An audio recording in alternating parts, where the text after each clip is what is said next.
morning's presentation called Landscape Design in Our Community. I'd like to welcome our special guests. I see Steve Wiley here. He's in the planning department at the City Hall, and our new mayor, Lori Palmieri, and neighbors, and we're glad you're here. Thank you for coming. As Mike said, I'm Ruth McGinley. I'm a member of the Streetscape Committee, and we have some other members here, including Gard Edgerton. You want to wave your hand there. Linda Javaltis. Chuck Williams. There he is. Kathy Tripp is not here, but she's also a member. Dan Dennis is a member who is unable to attend, and so same with Wendy Thompson. Today our speaker is Alex Thill. Alex is a landscape architect who graduated with a master's degree from the University of Minnesota, Twin Cities. His work experience ranges from broad spectrum master plans to private residential design. Some of the urban projects that he has worked on include the Neenah Arrowhead Park Master Plan, the Woodland Prairie Park Master Plan and Fox Crossing, the Theta Clark Regional Medical Center redesign and renovation, and the Millers Bay Neighborhood Streetscape Vision Plan. And as some of you may recall, back in 2017, our neighborhood wrote a Great Neighborhoods grant for a master streetscape plan for our neighborhood. The company called SEH was hired, and they developed a plan, which is, you can look at that on our website on the home page. The plan includes 10 goals: crosswalk improvements, wayfinding and identity signage, multimodal transportation improvements, above ground utilities, traffic calming features, integration of the park trail system with the neighborhood, streetscape amenities, landscaping to enhance the parkland and the lake vista surrounding Millers Bay, safe routes to school improvements, and improvement of the inconsistent decorative street lighting on White Swan, Graver, and what's the other one? No. White Swan. Anyway, the plan has two parts, public and private. The public part includes improvements to 5 intersections, including the intersection there across the street from right here from the school, one at Hazel and Murdoch, one at the intersection of White Swan and Graver, and Cliffview, one at Nevada and Menominee. It includes gateway treatments at the intersection of Murdoch and Hazel, bike ped improvements, pedestrian improvements, and lighting and overhead utilities. The private recommendations include feature walls, amenities such as furniture, plantings, and lighting, and also wayfinding strategies. Alex and his colleague Ed Freer worked together to design and make recommendations for all of the landscape features, both in the public and private sector. So I invite you, as I said, to check the website to look at all of these things. And if you look closely, you might find a spot where they thought of some public art. Both of them really loved our logo with the red sailboat, and you'll find that in many of the features that they designed, including I think like an 8-foot red-orange sailboat at some place in the plan. So we'll take a look at that and see if you can find what they're thinking of the location. So today, Alex is going to talk about design to identify a place and capture any historical significance in the process, how public and private portions of the plan complement each other, how to apply this to all homes, not just mid-century homes, characteristics of mid-century landscape, advantages of an overall plan, examples of successful neighborhoods, and how the lake vista fits into the total picture. So please help me welcome Alex Thill.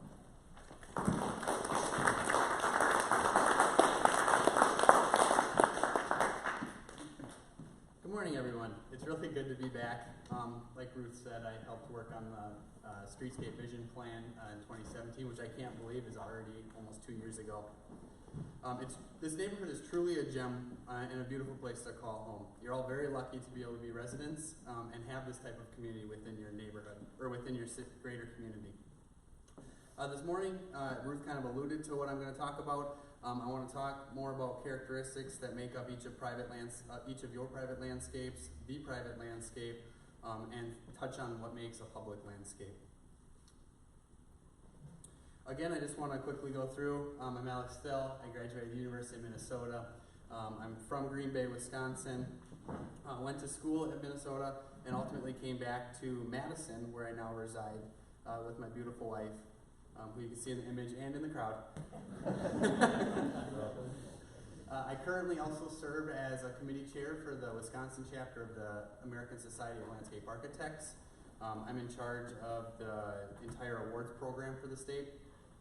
And as was alluded to before, I am part of the design team that helped lay out the neighborhood streetscape plan. So today,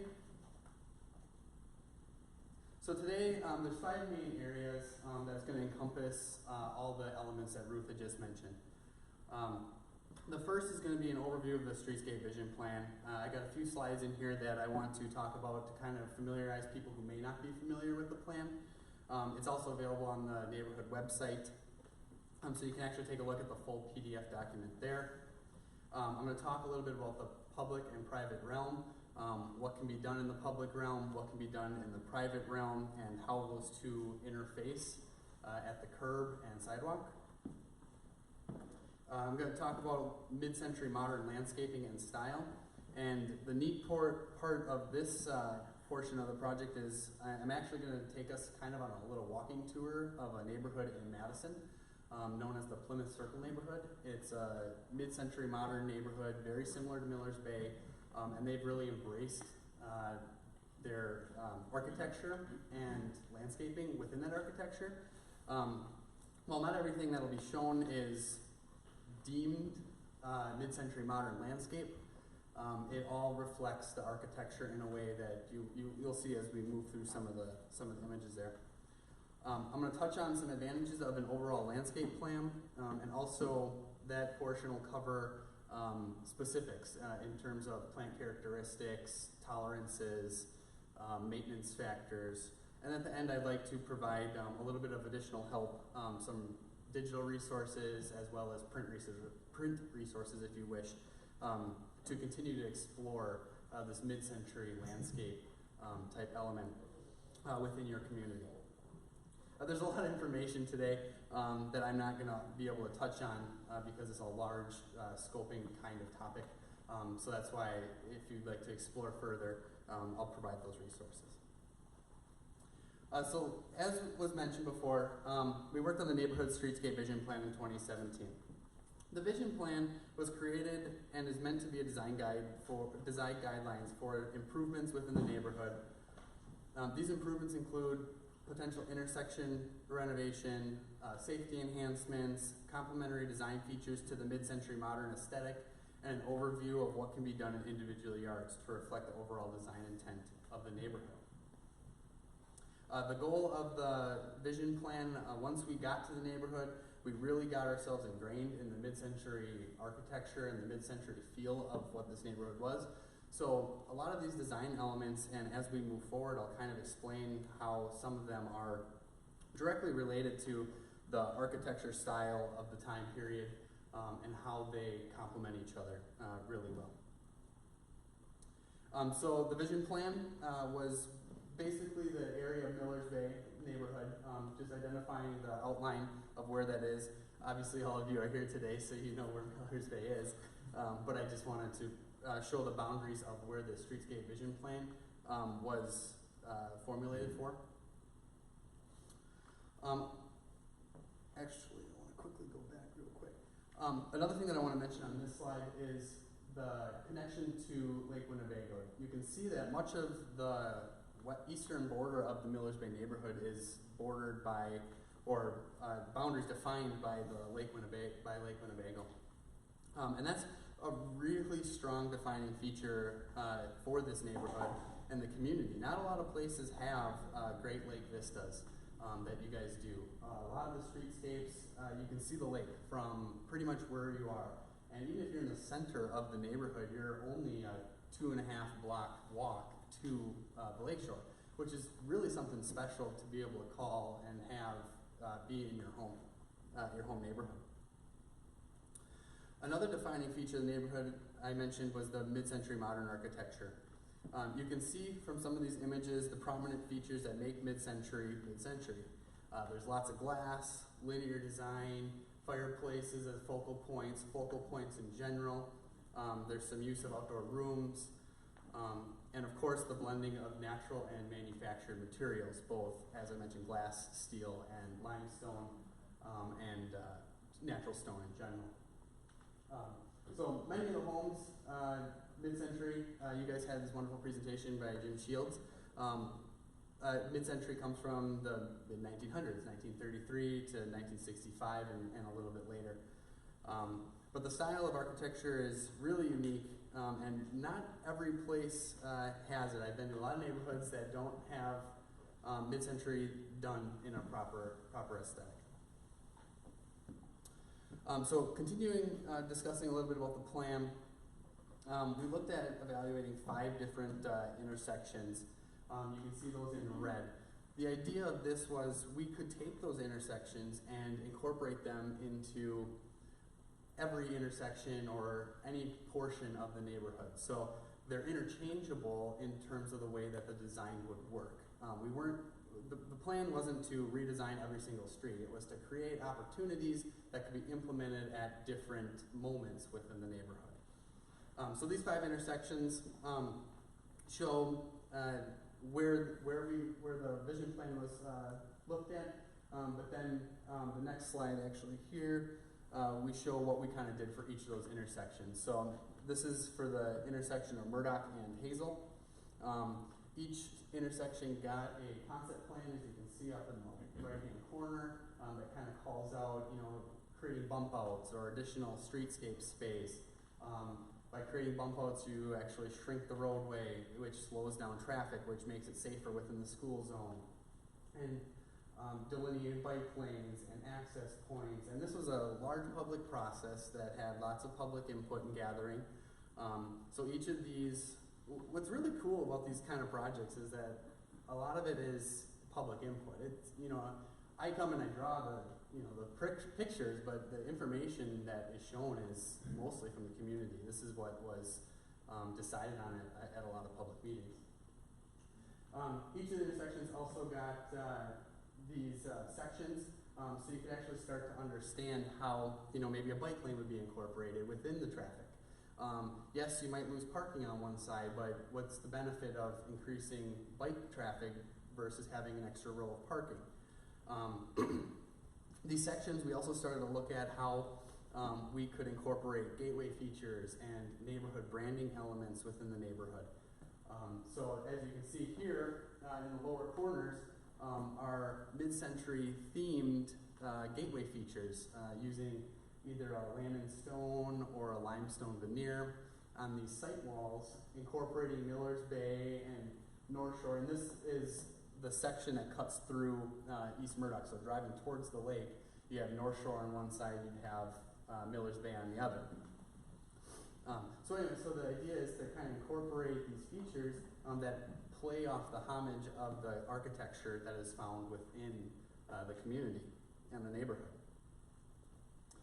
Here's a little bit of detailing of what these could look like.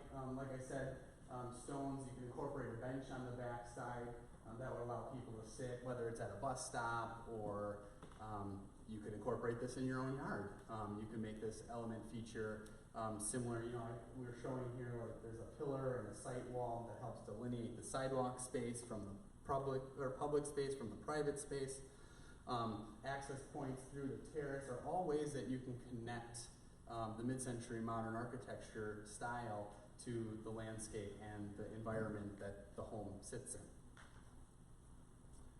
So that was just a brief overview of the vision plan. If you'd like to see more, like I said, it's on the website, and Ruth would be happy to show you or give you the address for that. Now I kind of want to talk a little bit about the difference between public and private realm and how they interface with each other. The public realm focuses primarily what you see in green. They're typically intersection improvements, right-of-way enhancements, utility and infrastructure, relocation, park and facilities planning, and open space frameworks and improvements. Whereas on the private side, you're looking at typically smaller scale projects. It's going to be private landscaping, patio enhancements or improvements, turf management, architectural detail elements, so such as those site walls. It could be as simple as the lighting fixtures on the exterior of the home. Together, the two create what each of us experiences as we walk through or travel through neighborhoods. So it's creating the fabric of the neighborhood while being two separate entities managed by two separate departments. This graphic here formally illustrates exactly, typically where the line is between public and private. Most of the time, I know people who have sidewalks have to shovel them and mow in between the road, even though that is technically public land and right of way. But it's important to understand that. So anything that happens within that terrace scape is usually monitored by the city or enforced by the city in terms of improvements and advancements. Whereas anything inside the sidewalk, you have more free reign over. You can see in this image, and maybe you can't because the brown-orange kind of covers it, there's a wall right up against the sidewalk here. An example of kind of what those public improvements might look like in your neighborhood, this is Hickory Street. There's currently bump outs. I mentioned before that helps reduce traffic speeds because it narrows down the traffic lanes. So it makes people who are driving focus on where they are versus it's just a straight runway that I don't have to worry about because there's two lanes essentially if no one is parking there. But what it also does in terms of bump outs is it provides much more terrace space. So you are able to do more tree planting or bioswales, which I'll show on the next slide. So while these improvements are very beneficial to neighborhoods, there's ways to, obviously this is an expensive improvement because you're going to have some type of road removal, replacement of current concrete and curbing. There could be utility relocation. But there are ways to change the private realm that start to enhance the neighborhood fabric and the landscape fabric as well. Quickly, I just want to show some additional images, what you can do inside or what can be done in the private realm. So you have rain gardens that basically infiltrate a lot of the water before it enters the storm sewer system. So the idea is water would flow into the rain garden would fill up and spill into the next portion, and then that one would fill up before it ultimately gets to the sewer. So these have been shown in Portland to remove up to 90% of the water on the streets that they are in that's discharging into the storm sewers. Infiltration or bioswales are similar, just at a little bit larger scale, typically found in medians. They can house a lot of water. So the idea is that it's infiltrating versus going into a pipe. As we know, when development continues to expand, pipes need to get bigger and then we get more construction, and nobody likes construction. Crosswalks and pedestrian safety, whether it's a raised sidewalk, striped sidewalk, painted sidewalk, this is all within the right-of-way as part of the public realm landscape. Bike lanes as well. A lot of communities are incorporating those. Biking is becoming much more prevalent in the United States, which is a good thing.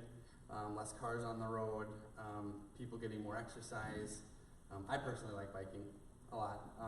And parks and trail systems. So Menominee Park, for example, is managed by the city and Parks Department, but the improvements within that area are part of the public landscape realm.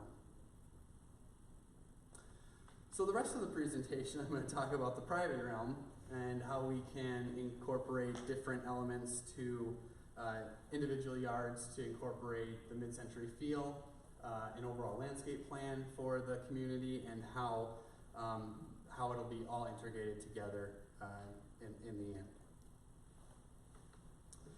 So these are pictures I took a couple years ago, walking through Madison as well.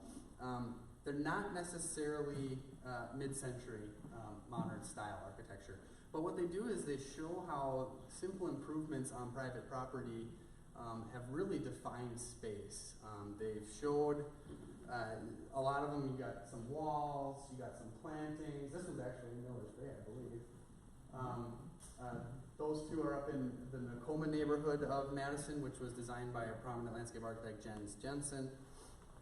But you can see how a lot of these elements are real defining features. So you got your rain garden on the backside of a commercial structure. That one helps to hide the vastness of the parking lot that is right on the other side that you guys can't even see. But it also collects all the water from the parking lot.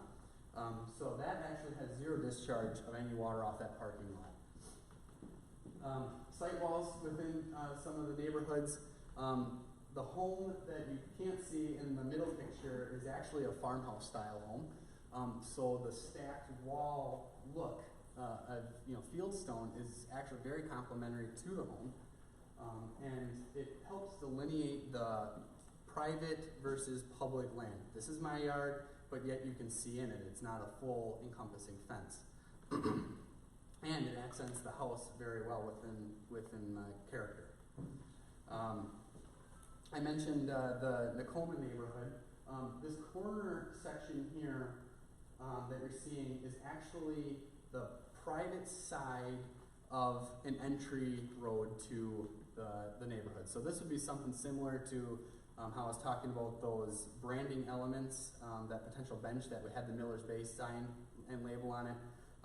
So this is the Nakoma version. It doesn't say Nakoma neighborhood, but you know what it is, or you know you're in a significant place based on the structure that is there. And then as you drive into the neighborhood, you realize, wow, a lot of these homes are actually built with this stone. So you start to get the tie as you're like, oh, I'm exploring, go into the neighborhood, and then you get the full connection as you're driving through. It can be simple as planting on the corner here that helps delineate space, but yet it's very beautiful to have a bunch of Carl Forester grass or a little picket fence that runs along your property. It just once again helps delineate space. It adds to the streetscape landscape portion of the plan.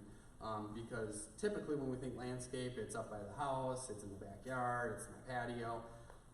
Whereas it can be more than that. It can be for everyone and you. I want to talk a little bit about the mid-century modern landscaping style. Make sure I get my notes here. So the examples I mentioned before that I showed you are from Madison. As well as there's one in there from Miller's Bay. However, these are not necessarily mid-century modern in aesthetic. It's important to understand the mid-century modern means and how it can be replicated in the landscape. As some of you may be familiar, mid-century modern is the use of lineal lines, focal points, and the idea of borrowed space. This borrowed space is both interior to exterior and vice versa. What I really like about this graphic is it really starts to show how the living room is an extension, or the yard is an extension of the living room. You don't necessarily know there's a wall there. So this graphic really starts to play on the idea that the landscape, the yard, should be an extension of the home. The idea of mid-century style landscaping is outdoor rooms. And structure within those outdoor rooms. So the idea is it should feel as one space delineated by the only reason you should feel delineated from the space is that one portion is covered by a roof.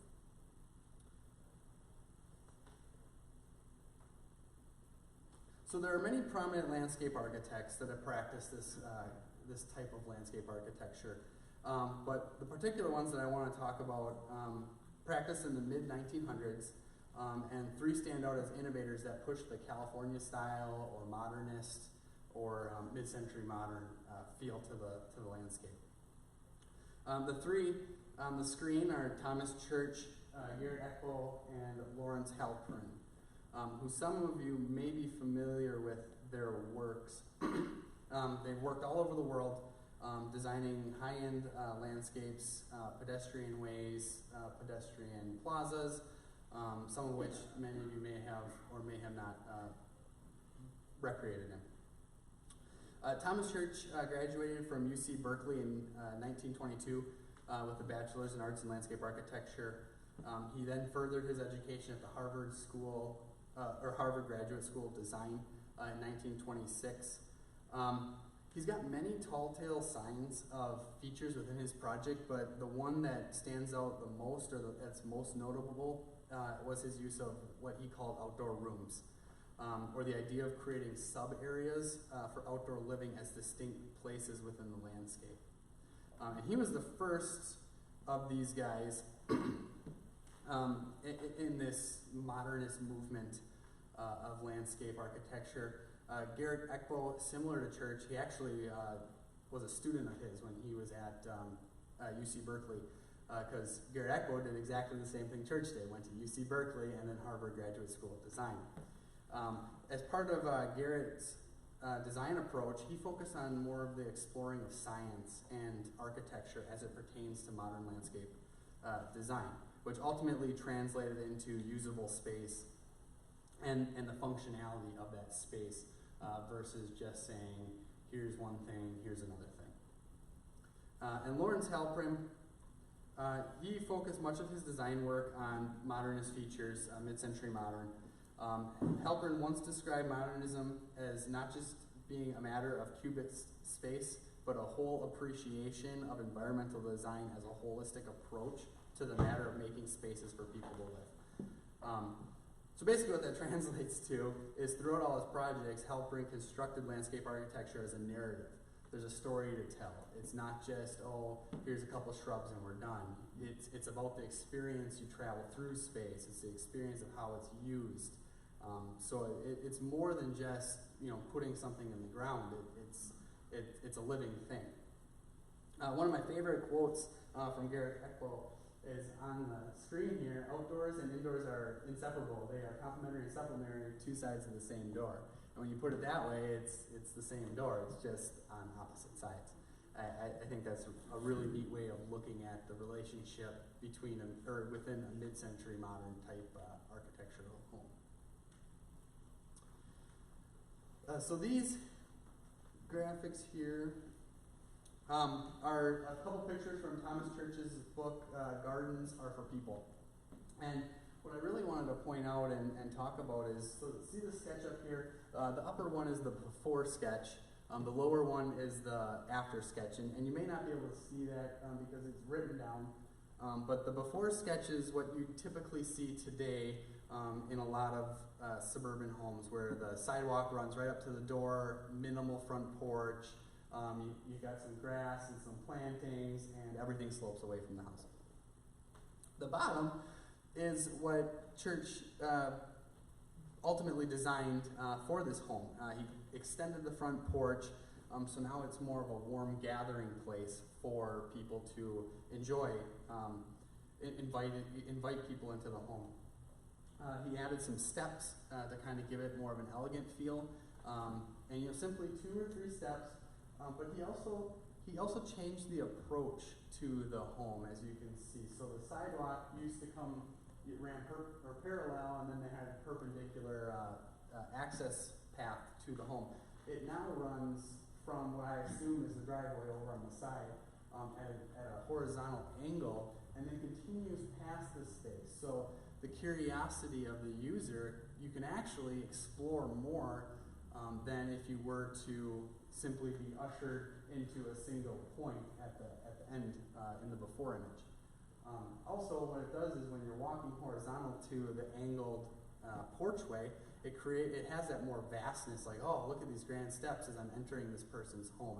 It's more inviting, it's warmer to the user. And then the image on the right also starts to show how he used his outdoor spaces and outdoor rooms. So you got the lawn in the background that can be used for recreation, playing. Kids can run around out in that area. And then you have the social space, similar to how we do now. You got patios and different elements like that. But even just simply extending a row of shrubs out helps to define it just a little bit more. It creates that soft edge within the concrete. You got the hydrangeas that are down here in the corner. It's just a really beautifully defined space, even though it's part of the overall landscape. One of the quotes, so as I was alluding to Thomas Church and how he incorporates steps, here's another one that he incorporated a few steps to the home. But I love his quote, "Your entrance should say welcome, and steps should be an invitation to the home," or the front door, in that matter. In today's world, we see a lot of residential architecture and construction. We're typically seeing the effects of an expanding suburbia. The focal point of homes has no longer become the front door, as it should be, but instead the garage door. And that's because we're more dependent and interested in creating convenient places for our cars to park than we are about inviting our neighbors and friends and family into what is our permanent dwelling. So the idea of this whole entrance should be welcoming and an invitation, I think, is lost in today's world of architecture and mainly residential architecture, as things have gone farther away from city centers and et cetera that allow us to that require us to need vehicles.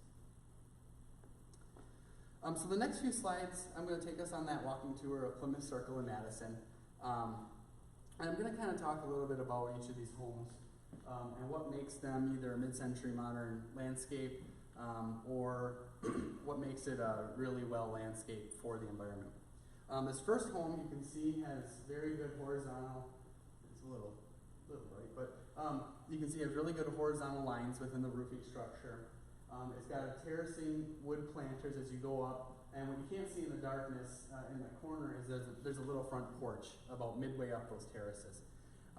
So one thing that Frank Lloyd Wright did, a very notable architect, he focused a lot on modernist architecture as well, was he liked to explore the relationship of these terracing and horizontality as something as part of the landscape, and how it interacted with the indoor-outdoor relationship. This home here, you can't really see it that well, and that's by design. They put landscaping all around the edge of the street here. You can see the turf area just behind that large rock in the middle. Essentially what this is doing is the resident is creating a social space inside their yard. They're defining the turf area while incorporating a bunch of evergreen that will keep winter interest. It's a privacy block. While this isn't necessarily a mid-century landscaping, it does focus on some of those mid-century feels. So the defining a space, creating space, and delineation. This is a good example of public versus private type landscape improvements.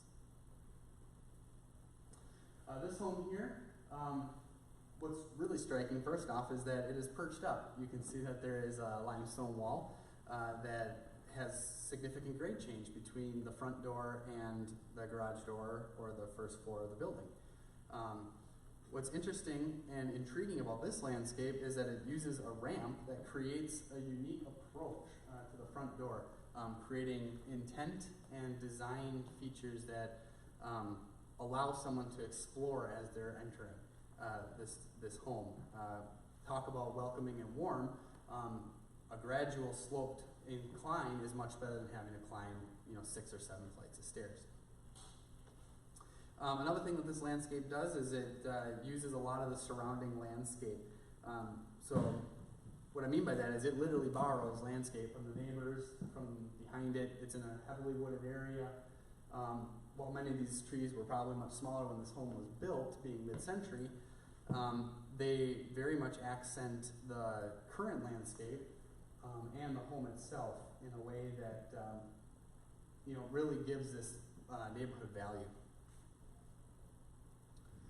This home here, the main defining feature that I want to point out here is the long lineal wall that you see running in the front of the home here. That wall is a striking mid-century modern landscape feature. It's something that we had proposed in the vision plan. But behind that is a couple seating chairs, and there's a table, which again is hidden in the dark shadowness of the entryway. But people can sit out there and have coffee, enjoy the front yard, while being defined by this outdoor wall that basically has this extension of the living room that is presumably behind the glass window on the corner there. So it's this extension there that is what we're looking at. This home, I like it because the kid's toy was out in the front a couple of places. What I like about this home is that the landscaping, again, encompasses the front yard. So it's not a full picture. I tried to slice it together the best I could here quickly, but there's landscaping along the entire front of the house, which helps define the play space, and it's real evident that the kids like to play out in the front yard. So this home actually explores the front yard as more than just a showcase of landscape or a showcase of the front door or the showcase of architecture. It's about usable space again. So it's what I like about it is that it shows that the front yard is more than just decoration. This home here, while it's a relatively new landscape, I literally think the landscape contractors were driving away as I walked up. It's, once again, the delineation of space. Now, the planting isn't necessarily mid-century modern, but the style and the program elements that they're going for are the fence that's lineal to the front of the house is used as a privacy border. It's probably a little bit taller than it should be to be considered a mid-century feature, but it's in the same realm as some of the other landscape elements within the neighborhood. So it starts to blend with the other features. So we're starting to see a pattern here of, homes have walls, front porches, delineated space, exterior. This was one of my favorite homes within the neighborhood. They did a really well job. One, it was just heavily planted, which I thought was really nice. But you can see delineated spaces in the image to the right. There's a separate lawn area as you get to the front door. There's a stepping stone walk that kind of guides you through what are larger pine trees. But then this home also uses public art. So, well, I should say public art, sculptural art. So there's a sculpture here off the corner that I haven't been in the home, but that may be an office, a bedroom. So they're using the large glass windows of the mid-century modern architecture to bring the statue into the home because they're clearly large windows, and the statue is placed directly in front of them, allowing it to be very visible for that pass-through interaction within the neighborhood and the landscape from the interior to exterior of the homes. This home as well borrows a lot from the landscape around it, large mature trees. What's interesting about this home and the next one are there is really no turf grass.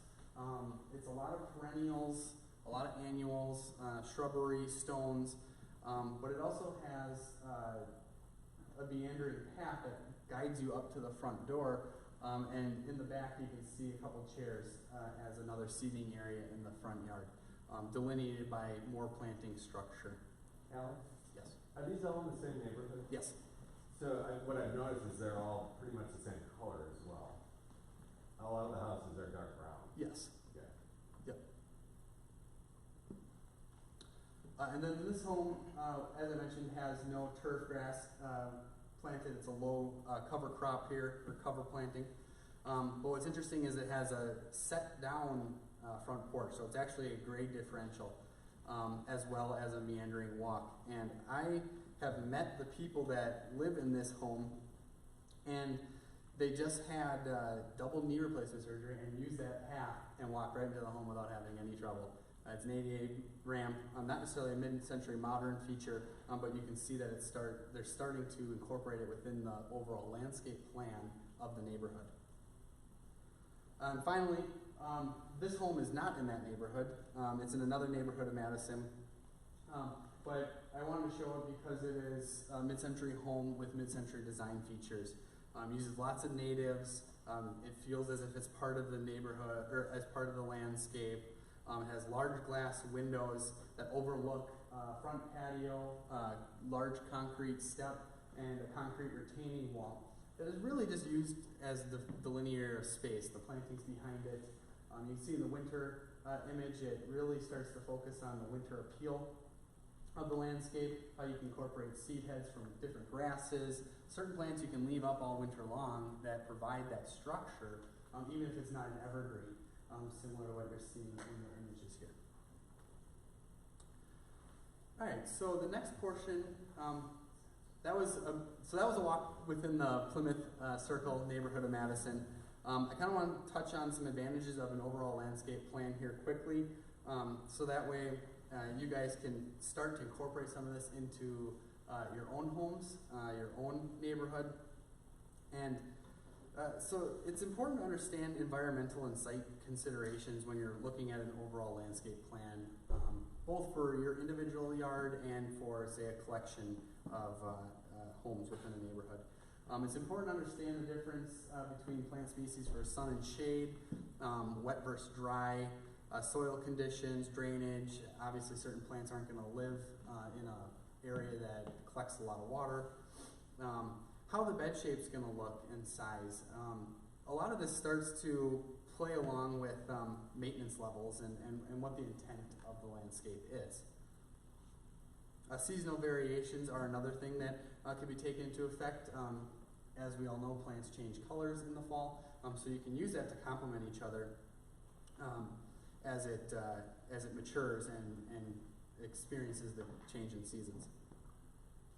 Plant consideration, it's quite important to understand the plants that are being chosen. I'm keeping this real general. I'm not trying to say that there's anything specific mid-century modern in terms of plant structure or recommendations for mid-century style plants, because I want this to be an overall landscape plan for the community. It also depends on how much maintenance level you're going to put in. So I'm not going to recommend someone has to plant something that is, requires trimming every 2 weeks, because if it doesn't happen, then it loses its design intent. But it's important to understand in terms of plant characteristics, the mature size, the heat tolerance, drought tolerance, is it evergreen versus deciduous, native or adapted to Wisconsin, low maintenance, invasive, or poisonous. Poisonous is mainly attributed to if you have small children. The berries on yews, for example, they look delicious, but they are quite poisonous if you were to eat some of the seeds. So following up with some more plant considerations, these are plants that we had put in the vision plan, kind of as an exploration activity. This is by no means anything in particular to the neighborhood or to you as private residents. These are some of my personal favorite plants that would work well within a mid-century modern neighborhood. So you got Karl Forster grass, which is one of the hardiest ornamental grasses out there. Purple coneflower. Those two actually are really well suited for winter appeal. You can leave the grass up until early spring. It's actually one of the first things that starts to get green in the spring. So you can cut that down in the early spring, but it's really cool to see all those seed heads poking up through snowbanks in the winter. It adds that extra level of appeal to the neighborhood and to the landscape. Some additional plants, in terms of evergreens, you could have dense yews, green velvet boxwoods, creeping junipers, and then a mixture of native plants as well, whether it's a salvia or a prairie dropseed, which again, these can successfully survive winter as a winter appeal plant as well. It's important when you're doing an overall landscape plan. You typically want to have close to 30 to 40% be evergreen. That way you keep the balance, which I'm going to talk about in a little bit. the balance of, you know, having an over deciduous planting versus over heavy evergreen planting. Some of the design principles when selecting plants, and this would all end up being tailored to individual landscape plans within residential yards as well.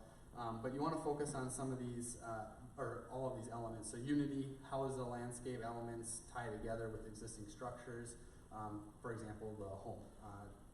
What kind of materials are you using? Certain colors are going to interface with limestone in a different way. Balance the symmetrical and asymmetrical placement of plants. Typically when planting, you want to focus in odd numbers, 1, 3, 5, 7. The reason for that is you get to have a center plant then. So you can have, you know, 2 and then 1 in the middle, that's your 5.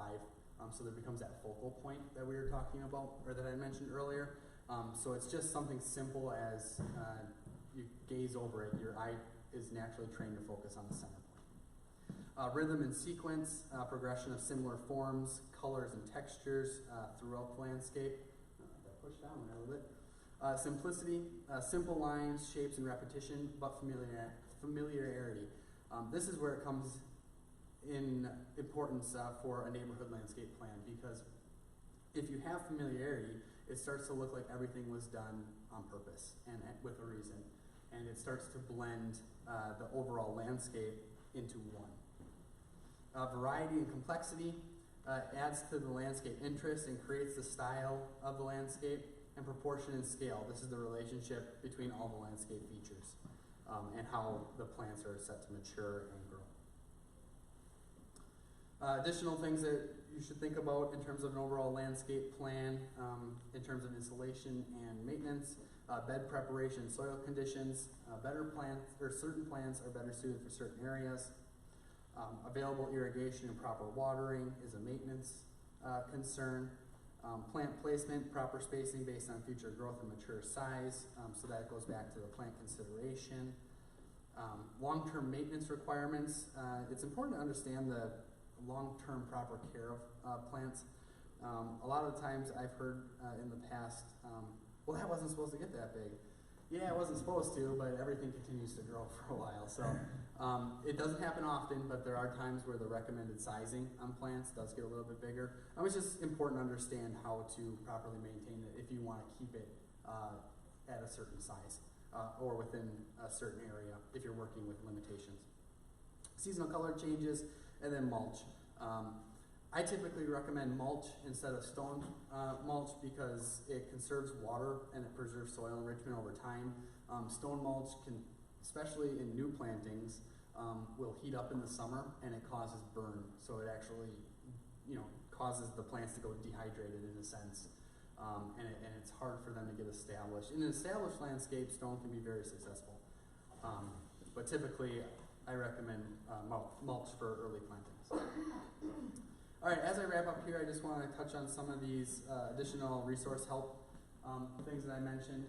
Obviously, I didn't give you guys everything, and I only had 40 minutes to an hour today. So for further questions or questions that you might have regarding certain plant species, these are some local resources that I recommend. University of Wisconsin Horticulture, UW Extension, is more than happy to answer any questions.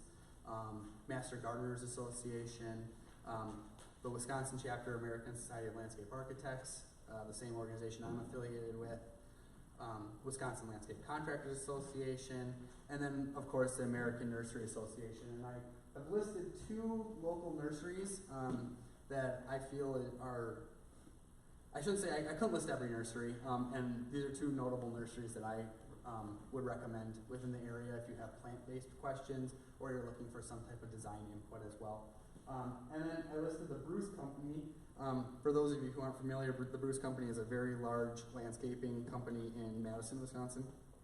And their website, they do a lot for outreach, and they have webinars and online tutorials, maintenance packets, plant species lists, design guidelines as well, in addition to what I had talked about earlier.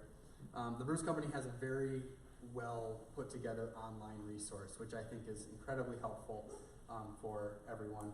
And then there's some textbooks or some print resources The Mid-Century Modern Landscape by Ethan Clark, and then some books by those landscape architects that I mentioned before, Thomas Church, and Joseph Howland and Elizabeth Smith. So I want to thank everyone for their time today. I know you're all here on a Saturday, so thanks for having me. Will you send us those resources, those 2 slides, Yes. so we can put them on the I'm website? gonna give the whole PDF to you guys. Awesome. Thank you. Thank you, Alex. Yes, thank you. Thank you so much. And thank you also to the city of Oshkosh for their support for our streetscape plan. We really appreciate that, and we continue to work with them in the future. Thank you.